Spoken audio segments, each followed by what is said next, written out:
हे hello guy, welcome to my channel. तर चला आपण आज जाणार अहिल्याबाई होळकर यांच्या पॅलेसमध्ये. त्यानंतर गेटमधून एंटर करताना आतमध्येच महादेवाची छानपैकी मूर्ती होती. त्यानंतर महादेवाचे दर्शन वगैरे घेऊन आम्ही मस्त छानपैकी समोर निघालेलो अहिल्याबाई होळकर यांचे पॅलेस बघण्यासाठी. खूपच छान व्ह्यू, असा खूपच छान व्ह्यू होता. खूपच प्राचीनकालीन पॅलेस असल्यामुळे भारी वाटत होतं बघायला.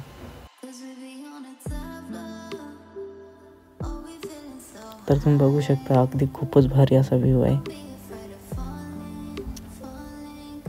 सगळे फोटो काढण्यामध्ये बिझी होते. खूपच भारी असा व्ह्यू असल्यामुळे. त्यानंतर काही प्राचीनकालीन मूर्त्या वगैरे होत्या.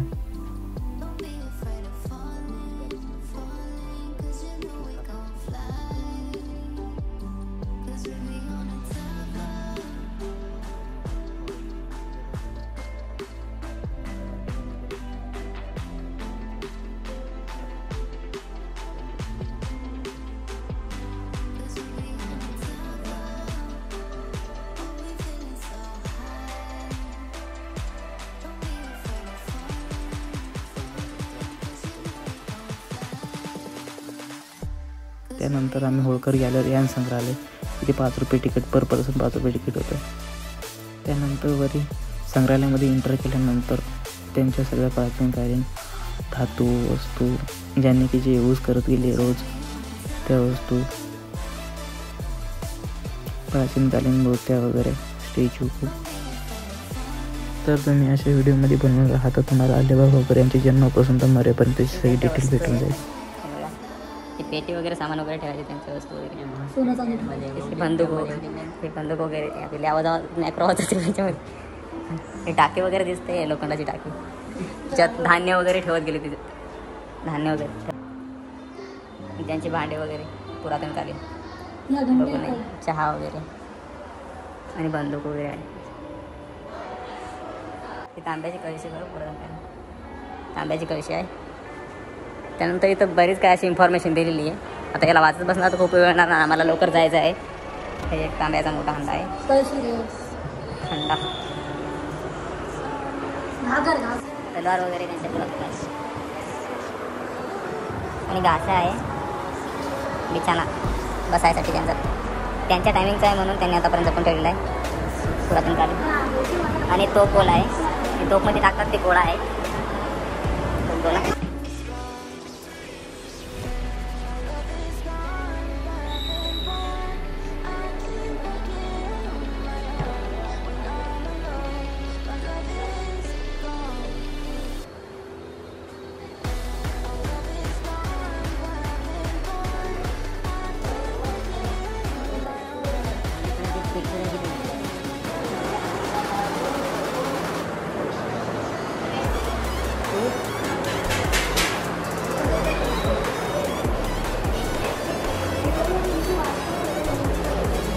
अगोदर अहिल्यादेवी होळकर या मंदिरामध्ये पूजा करत होती. तर मल्हारराव होळकरांनी त्यांना बघितलं की अहिल्यादेवीला ती पूजा वगैरे करत आहे. मग त्यांनी त्या मुलीकडे बघितलं, तिचे संस्कार वगैरे त्यांना छान दिसले. मग त्यांनी आपलं म्हणजे त्या मुलीला आपले खून करण्यात असं ठरवलं. मग त्यांच्या घरी ते गेले, त्यांची सोयरी घेऊन त्या दोघांचं लग्न झालं.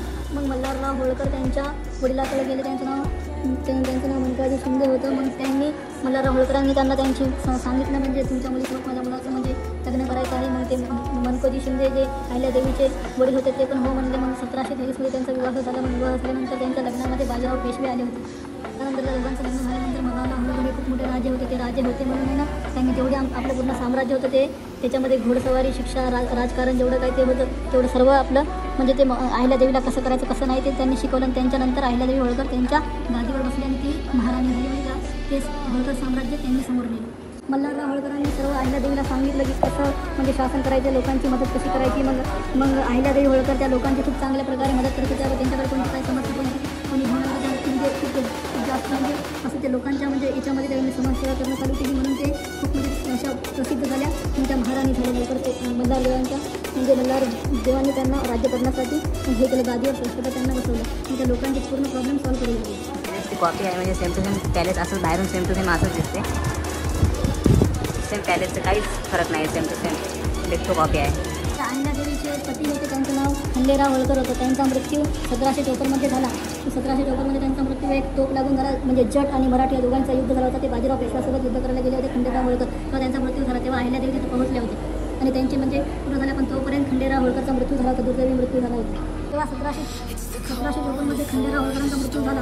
ते अहिल्यादेवीचे पती होते. मग त्यांचा मृत्यू झाल्यानंतर मल्हारराव होळकरांनी त्यांना खूप समजवण्याचा प्रयत्न केला. पण जेव्हा सती प्रथा होती, सती प्रथा म्हणजे जेव्हा आपले जेव्हा पती वारतात तेव्हा त्यांची पत्नी त्यांच्यासोबत म्हणजे त्यांना पण त्या अग्नीमध्ये हे करतात. तर मल्हारराव होळकरांनी अहिल्यादेवीला सांगितलं की तुम्ही तसं करू नका, तुम्ही जर तसं केलं तर मग मी पण माझा जीव देईन. म्हणून अहिल्यादेवीने सती जाणं टाळलं. त्यानंतर त्यांनी स्वतः साम्राज्य चालवणं चालू केलं. मग खंडेराव होळकरच्या मृत्यूनंतर मल्हारराव होळकर सगळीकडे युद्ध करण्यासाठी जात होते. तेव्हा त्यांचं पूर्ण साम्राज्य म्हणजे इंदोर वगैरे ज्याचं त्यांचं राज्यशासन होतं, ते पूर्ण राज्यशासन अहिल्यादेवी होळकर नोकरीने सांभाळायचे.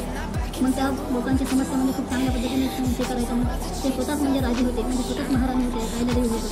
म्हणजे खंडेराव होळकरांच्या मृत्यूनंतर अहिल्यादेवी होळकर या स्वतः शासन करायच्या. त्या लोकांच्या समस्या खूप चांगल्या पद्धतीने सोडवायच्या. त्या एवढ्या साऱ्या पद्धतीने लोकांच्या समस्या सोडवायच्या की ते अमीर गरीब म्हणजे कोण छोटे कोण मोठे आपला कोण नातेवाईक आहे हे काही बघायचं नाही. जे गुन्हेगार असतात त्यांना ते शिक्षा करायचे. तो म्हणजे एक गरीब माणूस काहीतरी समस्या घेऊन गेला तर त्यांच्या नातेवाईकच होता, जो गुन्हेगार होता. तर तो गुन्हेगार होताना अहिल्यादेवी होळकरनी त्यांना सुद्धा शासन केलं. म्हणजे त्यांना आपले नातेवाईक आहेत म्हणून सोडून दिलं नाही, त्यांना पण परिवाराला कठोर शिक्षा केली अहिल्यादेवी होळकरनी. अहिल्यादेवी होळकर निपक्ष राज्य होते, निपक्ष महाराणी होते.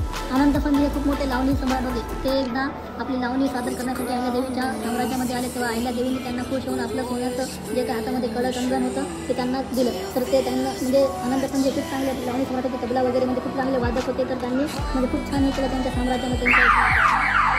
अहिल्यादेवी होळकरांनी त्यांचे स्वतःचे स्वातंत्र्य न्यायालय हे स्थापन केले होते. त्या म्हणजे लोकांच्या समस्या जाणून घ्यायच्या व स्वतः आपला न्याय देण्याचा प्रयत्न करायचा. तर त्यांनी म्हणजे असं जातीभेदाच्या आधारावर, कशावर रिश्तेदारीच्या आधारावर, नातेवाईकाच्या आधारावर सकाळी जातीभेद न करता पक्ष निर्णय दिला आणि गुन्हेगाराला कठोर शिक्षा केली. अहिल्यादेवी होळकरांच्या काळामध्ये जेव्हा आपला म्हणजे पती जेव्हा म्हणजे त्यांचा मृत्यू व्हायचा तेव्हा त्यांना म्हणजे त्यांची पत्नी त्यांच्यासोबत सती जायची म्हणजे त्यांचा पण त्यांच्यासोबत मृत्यू व्हायचा. पण अहिल्यादेवी होळकरांनी ही परंपरा बंद केली व ते जेवढ्या विद्या होत्या तेवढ्या म्हणजे दत्तक घ्यायच्या व त्यांचं स्वतः म्हणजे आपलं पालनपोषण करायचं, त्यांना स्वतः आपल्यासोबत ठेवायचे. काही राजपूत होते जे म्हणजे काही म्हणजे असे लालचेपोटी काय कशापोटी म्हणजे ते मुघलांच्याकडून गेले होते. तर अहिल्यादेवी होळकरांनी त्या मुघलांसोबत युद्ध केलं व बाजीराव पेशव्यांना हे जेव्हा माहीत झालं तेव्हा ते म्हणजे युद्ध जिंकल्या होत्या. तर बाजीराव पेशव्यांनी आपले काही सैनिक त्यांच्यासोबत पाठवले होते अहिल्यादेवी होळकरसोबत. तर त्यांच्या सैन्याची काही गरज नाही पडली. अहिल्यादेवी होळकरांनी म्हणजे त्यांच्या सैन्यासोबतच मुघल सैन्याचा व राजपूत सैन्याचा पराभव करून त्या घरी आपल्या साम्राज्य परतल्यावर बाजीराव पेशव्यांना हे माहीत झालं. तेव्हा बाजीराव पेशव्यांनी त्यांचा खूप मोठा सन्मान केला व खूप मोठा असा उत्सव झाला त्यावेळेस. एक राजपुतांचा सरदार होता, त्याचं नाव होतं सोबाग सिंग राजपूत. तो मुलांसोबत जाऊन मिळाला होता. तो तर आहे ना म्हणजे ते मुलांना आपल्या म्हणजे सैन्याचं काय जे आहे गोष्टी ते मुलांना जाऊन सांगायचा सोबागजी सिंग राजपूत. तर अहिल्यादेवी होळकरांना जेव्हा हे माहीत झालं तेव्हा अहिल्यादेवी होळकरांनी त्यांना तोपासोबत बांधून तोपासोबत ओढून फेकून दिलं. त्यामुळे सोबाग सिंग राजपूतचा मृत्यू झाला. अहिल्यादेवी होळकरांनी त्यांना कठोर शिक्षा दिली मुघलांचं सहाय्य केल्याबद्दल. तो जी पेशवा होता तो बाजीराव पेशव्यांचा कोणतरी नातेवाईक होता. तो अहिल्यादेवीसोबत युद्ध करण्यासाठी आला होता. म्हणजे अहिल्याबाईला तो म्हणत होता की तुमचं साम्राज्य मला चालवायला द्या, तुम्ही स्त्री आहे, तुम्ही कमजोर आहे, तुम्ही काही करू शकत नाही. तर तो त्यांच्या साम्राज्यामध्ये आला होता. तर अहिल्यादेवी होळकरांनी त्यांना आपल्या 200 महिला सैनिक दाखवले होते. तर राघोजी पेशवा हे पाहून अचंबित झाला होता. तर राघोजी पेशवा असं म्हणत होता की मी फक्त मला सांगण्यासाठी आलं होतं की साम्राज्य कसं सांभाळायचं. तर अहिल्यादेवी होळकरांनी सांगितलं तुमचा सांगितलं तुमच्यासोबत तेव्हा माझं मी साम्राज्य चालवणार, मला कसं चालवायचं कसं. अहिल्यादेवीच्या काळामध्ये दलित लोकांवर अन्याय होत होता. तेव्हा अहिल्याबाई होळकरांनी म्हणजे त्यांना कसं हे करायचं, कसं मोहन करायचं, कसं म्हणजे त्यांच्यासोबत हे करायचं, कसं अन्यायाला विरोध करायचं अहिल्यादेवी होळकरांनी त्यांना सांगितलं व दलितांचं त्यांनी रक्षण केलं. यशवंतराव होळकर हे म्हणजे त्यावेळेचे एक समाजसुधारक होते.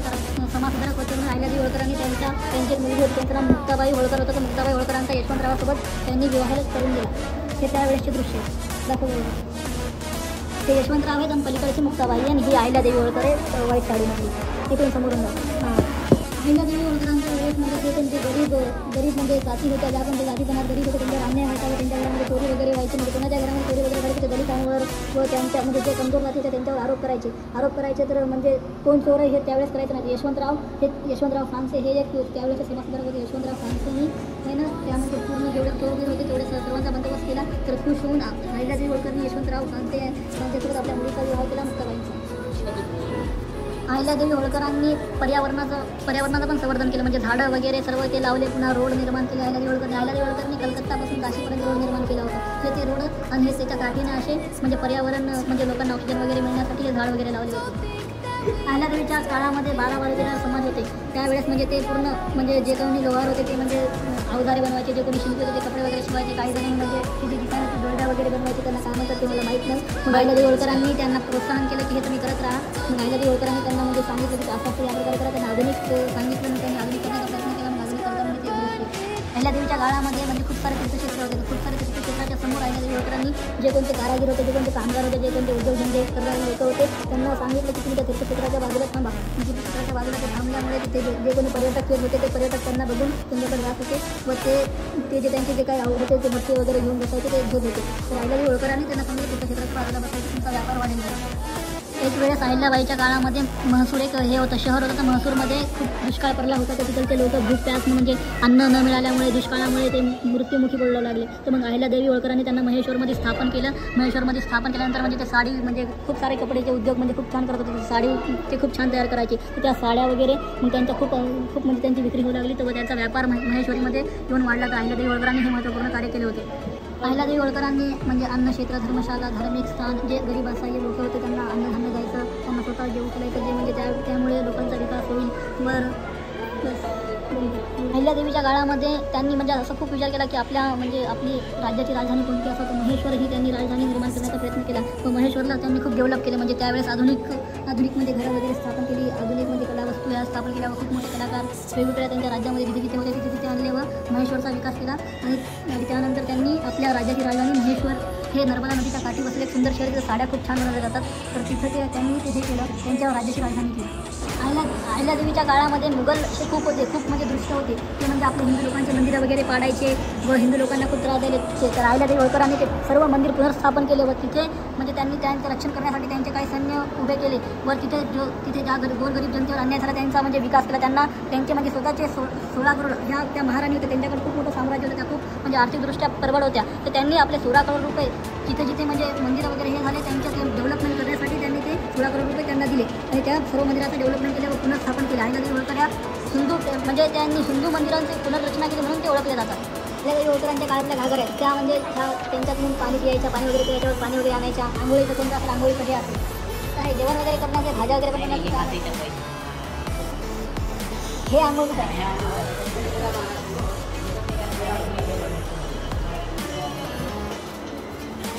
भाजी वगैरे बनवायची, भाजी भात खिचडी.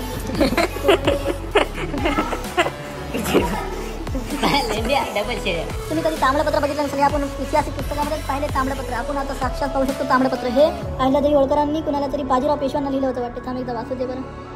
हे जे ताम्रपत्र आहे ते मोराच्या पंखाने लिहिलेले बघा, किती म्हणजे आपलं पेननं पण तेवढं सुंदर अक्षर नाही काढू शकत, एवढं म्हणजे ते एकदम बारीक वगैरे काढलेलं आहे त्यावेळेसच्या काळामधलं. हे त्याची झेरॉक्स कॉपी म्हणजे हे नंतर लिहिलेलं. अबे हे मोराच्या पंखाने लिहिलेलं. मल्हारराव होळकर यांचे हे तुकडोजीराव होळकरचे टोपे, हे फेटे आणि मल्हारराव होळकरांचे पण असते. कालेश्वर मंदिर, महेश्वर मंदिर आहे, महाकालेश्वर रे, उज्जैन, हो महाकालेश्वर मंदिर आहे. सॉरी. तर हे बघा त्यांच्या आपण गॅलरीमध्ये एंटर केलेलं, त्यांचे पुरातन कालीन फोटो आहे वगैरे, खूप जुने फोटो आहेत त्यांचे. आणि चांगला व्हिडिओ पाहून माझा मित्र पण पचपच करते रोज. त्यानंतर लास्टची रूम होती, त्यानंतर इथे एंटर केले. नंतर इथं पण खूप भारी फोटो वगैरे इथं टाईम स्पेंड केला. त्यांची पुरातन कालीन फोटो वगैरे बघून आम्ही त्यांच्या पुरातन कालीन पालखी आहे. Thanks for watching video everyone. आणि लाईक करा आणि शेअर करा आणि सबस्क्राईब करा. थँक्स.